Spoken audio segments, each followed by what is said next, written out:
Glowing skin కోసం నేను మీకు ఒక ఎక్సర్సైజ్ చెప్తాను. ఎవ్రీడే ప్రాక్టీస్ చేయండి. ఈ 2 విషయాలు మనకెక్కువ ఇప్పుడు ఎండకి ఇలా పెడతాం కాబట్టి అండ్ స్క్రీన్స్ చూసినంత సేపు కాబట్టి ఇక్కడ బాగా స్ట్రెస్ జమ అయిపోతుంది. సో, అందుకని మనకి ఇక్కడ అంతా హెడేక్ వచ్చినట్టు అలా చిరాకుగా ఉంటది. సో, ఫస్ట్ ఇవి రిలాక్స్ చేయండి. ఫస్ట్ ఇలా ఐబ్రోస్‌ని స్లోగా ప్రెస్ చేసేసేయండి. ఇదొక 5 రౌండ్స్ తీసుకో. ఇండెక్స్ ఫింగర్ తీసుకొని జస్ట్ ఇలా ప్రెస్ చేసి ఈ ఏరియాలో ఇలా అప్‌వర్డ్ డైరెక్షన్ తీసుకెళ్ళి. మళ్ళీ సేమ్ ప్రెస్, ఇలా అప్‌వర్డ్ డైరెక్షన్.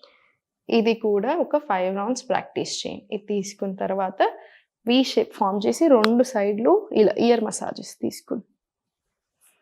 ఇది కూడా అంతే 5-10 రౌండ్స్. ఇది ఎవ్రీడే మార్నింగ్ కూడా ప్రాక్టీస్ చేయండి ఇయర్ మసాజెస్. ఇది అయిపోయిన తర్వాత ఇలా ఓపెన్ క్లోజ్ తీసుకోండి. ఇది కూడా ఒక 5 రౌండ్స్. ఇయర్ మసాజెస్ ఏంటంటే నోడల్ పాయింట్స్ ఉంటాయి. సో, మనకి స్ట్రెస్ రిలీజ్ అవ్వడానికి, టాక్సిన్స్ రిలీజ్ అవ్వడానికి, లింఫాటిక్ డ్రైనేజ్‌ని ఇంప్రూవ్ చేయడానికి, సో, మనకి హెడేక్స్ తగ్గించడానికి ఇలా చాలా యూజెస్ ఉంటాయి గ్లోయింగ్ స్కిన్‌తో పాటు. సో, ఎవ్రీడే ఇది ప్రాక్టీస్ చేసుకోండి.